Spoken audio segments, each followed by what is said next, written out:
Il ne faut plus opposer propriétaires et locataires. C'est le principe de ce bail solidaire. Le logement est la clé des territoires, de la mobilité professionnelle. Il est souvent le premier engagement que l'on prend dans la vie. Le logement est une cause nationale prioritaire.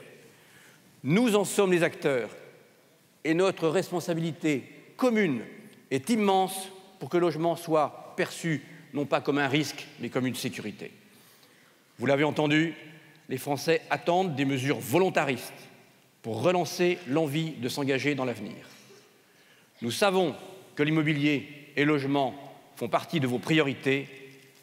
Alors, Monsieur le Premier ministre, faites-nous confiance. Vous ne serez pas déçus. Merci.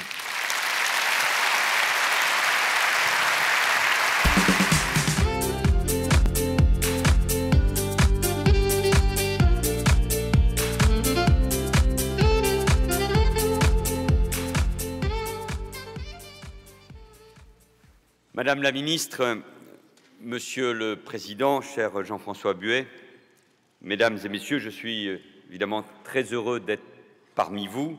Je veux saluer, ils se sont présentés à moi, vos amis invités qui viennent des États-Unis d'Amérique et de l'Inde, qui montrent que vous abordez là des sujets qui vont au-delà de nos frontières. Vous toutes et vous tous le savez aussi bien que moi. Le logement, ce n'est pas un secteur comme un autre de notre économie. C'est d'abord un enjeu fondamental de société. Pouvoir se loger de façon décente, c'est en effet fondamental pour avancer, pour obtenir un emploi, pour construire sa vie personnelle, sa vie de famille. Or, la réalité est là. Nombreux sont les Français qui souffrent d'être mal logés. Nous, les élus, que je salue, et plus encore les élus locaux, mesurons pleinement les difficultés de nos concitoyens. Ils consacrent près du quart de leur budget au logement.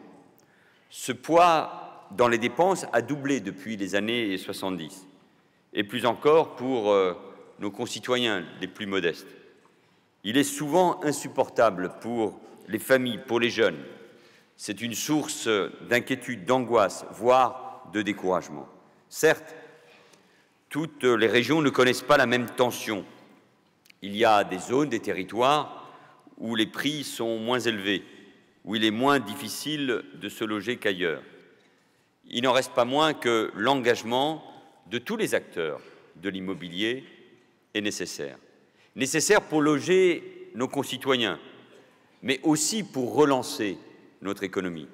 Et le logement, je ne vous apprends rien, c'est un moteur puissant au service de la croissance. C'est un secteur qui offre un gisement d'emplois non délocalisables. Et nous savons la part du logement, positive ou négative, nous le voyons aux États-Unis, dans le niveau de croissance. En répondant à votre invitation, et donc j'ai compris que c'était la première fois pour un Premier ministre, je m'en félicite et je vous en félicite. Je voulais vous redire à vous, professionnels de l'immobilier, ma confiance.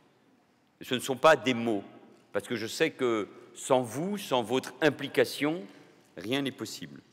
Car vous êtes, vous aussi, des acteurs de cette confiance sans laquelle le marché du logement ne peut fonctionner. Je voulais aussi vous inviter une fois de plus à la mobilisation pour que nous puissions, chacun à notre niveau, améliorer le fonctionnement du marché de l'immobilier et donc améliorer les conditions de logement des Français, car, je le disais, leur attente est grande. Dès mon arrivée à Matignon, nous avons fait du logement une priorité avec la mise en œuvre cet été, en lien avec Sylvia Pinel, dont je veux saluer l'engagement, d'un plan de relance. Je veux rapidement rappeler les grandes lignes de la politique qui est ainsi engagée. D'abord, un effort très important en direction du parc social, car il a un rôle essentiel à jouer pour répondre à la demande. Toutefois, il ne peut pas tout. Nous agissons donc également sur le parc privé, en améliorant les modalités d'aide à l'accession à la propriété pour les ménages modestes ou encore en favorisant l'investissement locatif via le dispositif qui porte désormais le nom de la ministre, le dispositif Pinel. C'est aussi peut-être un gage de confiance que de changer de nom. Il permet dorénavant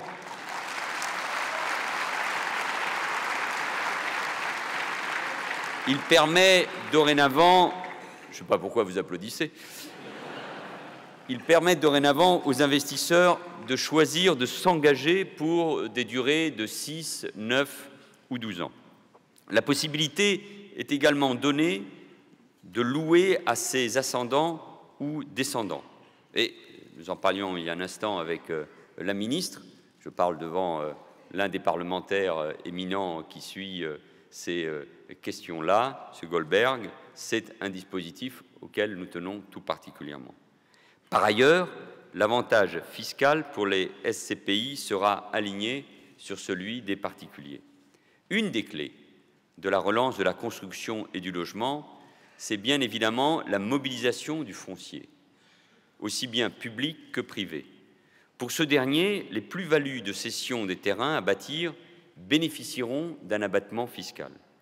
Toutes ces mesures ont déjà commencé à produire des premiers effets. C'est une bonne nouvelle, mais nous sommes très loin encore de l'objectif.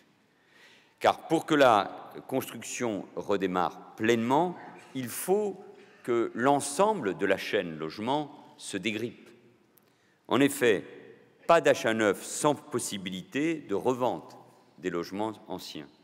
Pas de reprise de l'investissement locatif non plus sans visibilité sur les conditions de location. Enfin, pas de travaux d'amélioration, notamment en matière de performance énergétique, sans préparation des décisions de copropriété ni définition d'un cadre pour la conduite des travaux.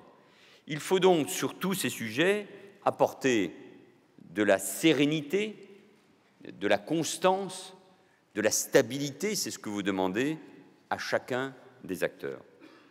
À court terme, nous devons lever toutes les incertitudes qui allongent les processus de décision et qui retardent les mises en œuvre de projets. C'est le sens des mesures de simplification contenues dans le projet de loi porté par Thierry Mandon et qui concerne notamment les ventes immobilières. Une fois promulgué, ce texte sera suivi d'une ordonnance du gouvernement pour simplifier les transactions. Une des évolutions envisagées consistera à sécuriser la remise des documents par voie dématérialisée. Ces mesures vont faciliter la mise en œuvre des dispositifs d'information des acquéreurs, alléger et accélérer le processus de remise des documents. Elles devraient permettre également d'alléger les frais de reprographie et de notification des actes. Une simplification est également envisagée pour les transactions concernant uniquement les lots secondaires d'habitation, comme les garages et caves, traités actuellement à l'identique des lots d'habitation. Pour celui qui vient de vendre il y a quelques mois un appartement, je ne fais pas de scoop particulier, je vous confirme que c'est un problème. Et tout ceci, c'est du concret. Et c'est ce dont nous avons tous besoin pour avancer. Simplifier, c'est aussi s'assurer que les règles sont comprises par les deux parties. Les professionnels que vous êtes ne doivent pas se nourrir de la complexité de notre réglementation. Votre rôle, et vous le savez mieux que quiconque, c'est d'apporter un vrai service aux acquéreurs, aux vendeurs, aux bailleurs et aux locataires. Vous pouvez compter sur le gouvernement pour mener cette démarche de simplification qui va s'enrichir de vos propositions. Vous avez commencé à le faire dans le cadre du Conseil national de la transaction et de la gestion immobilière. Pour que la politique engagée, notamment par le gouvernement, soit pleinement efficace, il faut que l'ensemble des acteurs s'impliquent fortement et donc que vous impliquiez totalement. La fluidité du marché, la sécurité des transactions, le bon entretien du parc privé, l'amélioration de sa qualité dépendent, bien sûr, de votre action. Tous vos clients seront d'autant plus enclins à se tourner vers vous que vous leur offrirez un service de haute qualité et dont le prix sera justifié. Internet et les nouvelles technologies vous permettent de réduire vos coûts et vos clients doivent en être les premiers bénéficiaires. Votre expertise doit aussi contribuer à une information fiable et complète sur les loyers. Votre organisation s'est engagée dans la construction des observatoires de loyers.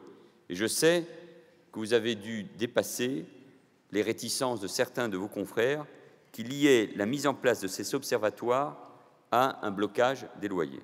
Mais il ne s'agit pas de bloquer, mais d'encadrer. Et de ce point de vue-là, les mots ont un sens. Et je comprends d'ailleurs votre vigilance. Vous tous savez mieux que personne que c'est à l'arrivée de nouveaux locataires que souvent les loyers augmentent.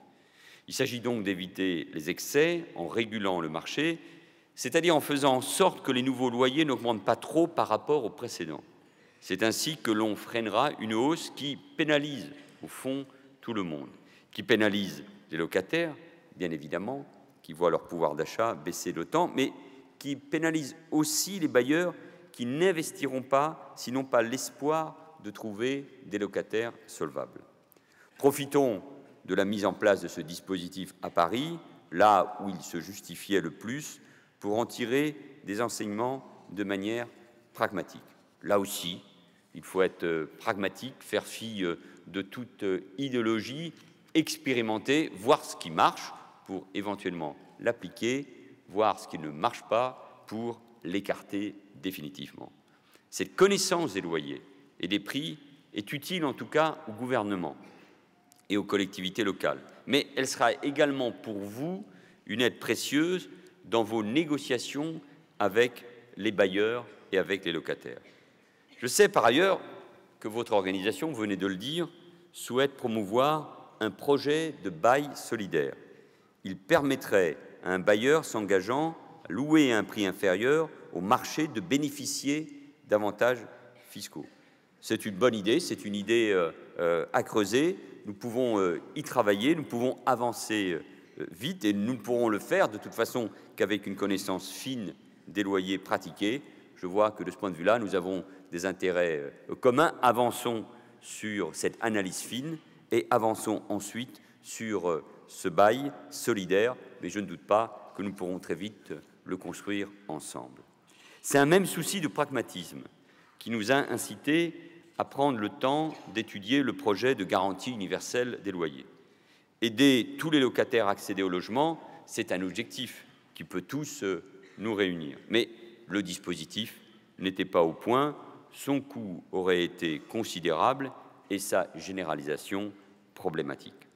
En revanche, nous avons instauré pour les étudiants un système de garantie collective, qui porte donc le joli nom de LACLÉ, qui fonctionne depuis cet automne sur l'ensemble du territoire.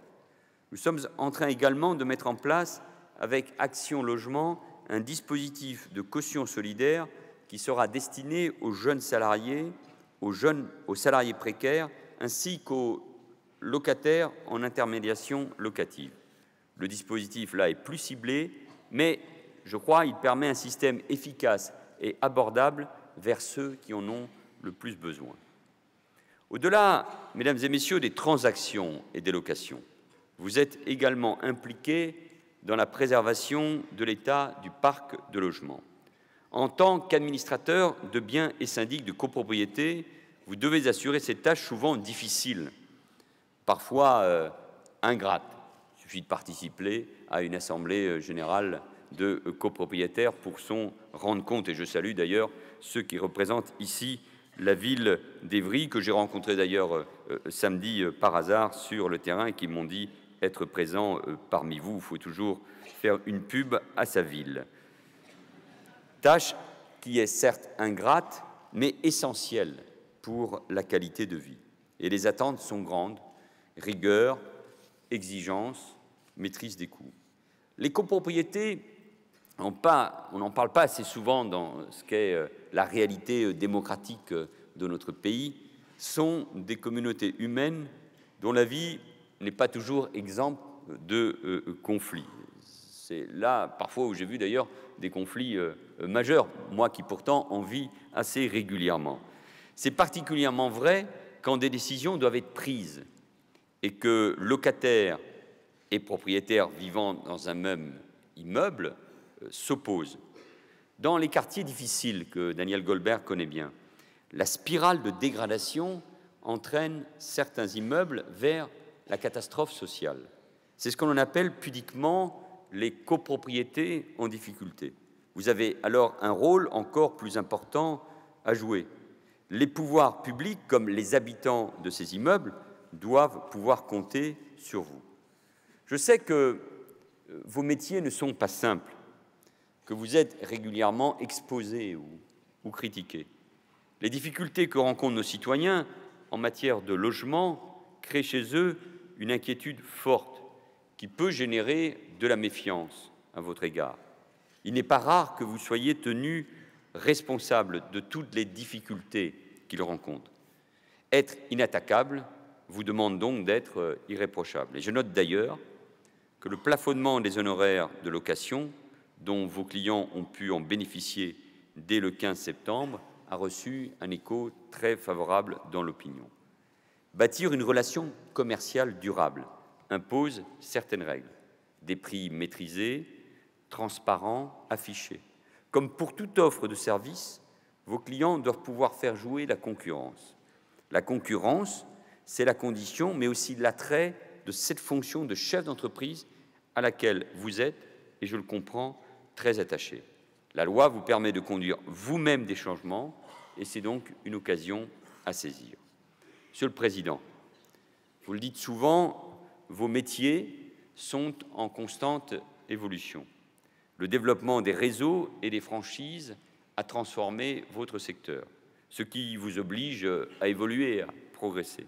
La FNAIM a toujours fait en sorte d'améliorer la compétence de ses membres et imposer une exigence pour votre métier, pour votre profession.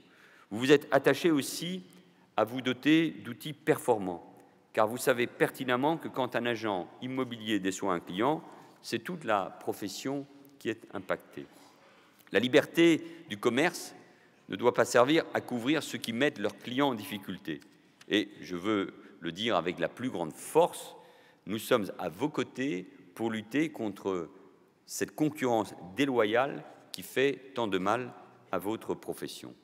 Avec la création du CNTGI, la loi Allure vous donne le pouvoir, en concertation avec les représentants de vos clients, les associations de consommateurs, de donner des avis sur les projets de règlement qui vous concernent. Et surtout, et c'est le plus important, elle vous donne la possibilité de proposer au gouvernement les réformes que vous pensez nécessaires.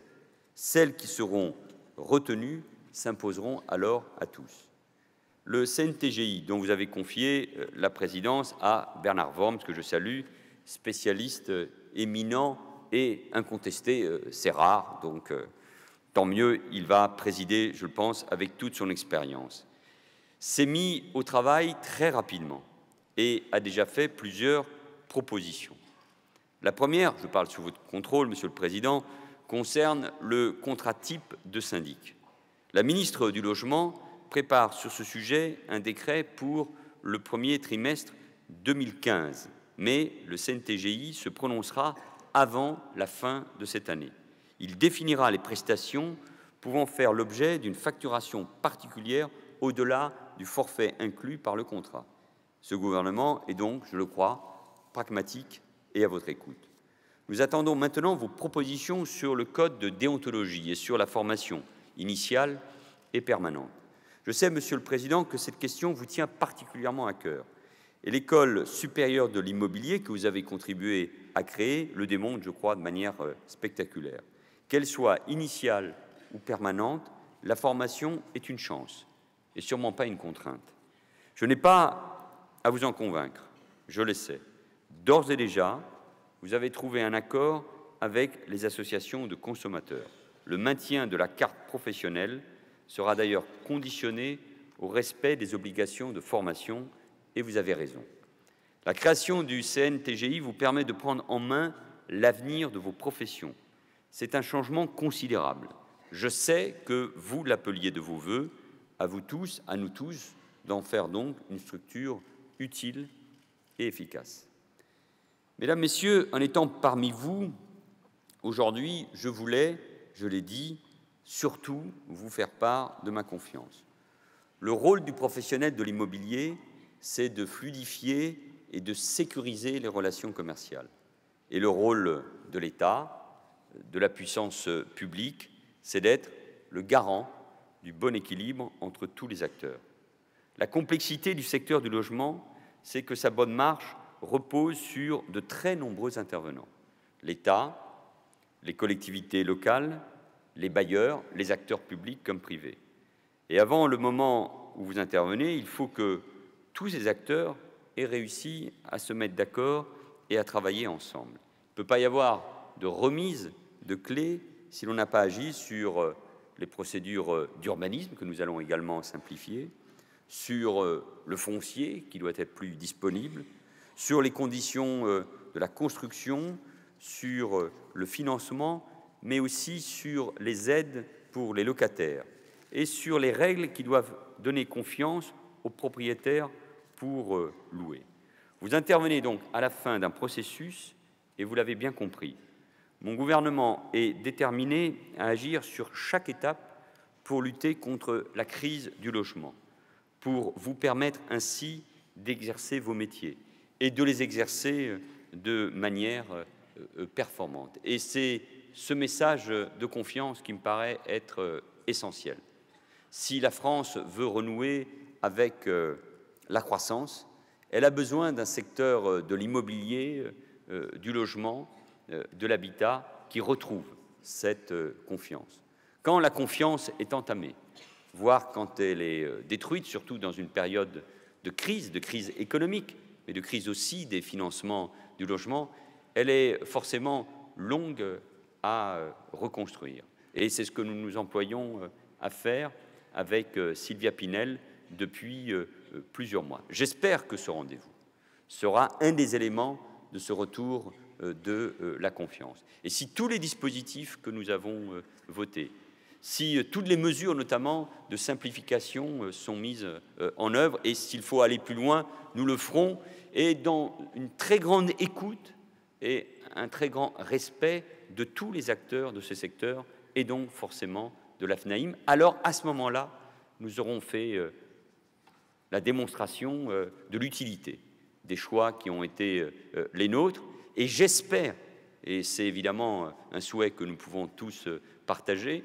qu'après la crise que nous venons de connaître, le niveau de logement très faible qui sortiront en 2014, 300 000, vous l'avez évoqué, j'espère donc que l'année 2015 sera l'année de la reprise et de la confiance. Et en tout cas, mesdames et messieurs, je compte sur votre implication, non seulement pour toujours mieux loger nos concitoyens, mais pour faire en sorte que les mois qui viennent soient ceux du retour de la confiance. En tout cas, merci de votre accueil, et je voudrais vous dire qu'avec les membres du gouvernement qui ont en charge ce secteur, à commencer par la ministre du Logement, nous sommes à votre écoute, nous comptons sur vous, parce que je sais pouvoir compter sur vous, sur votre engagement pour le logement dans notre pays. Merci beaucoup.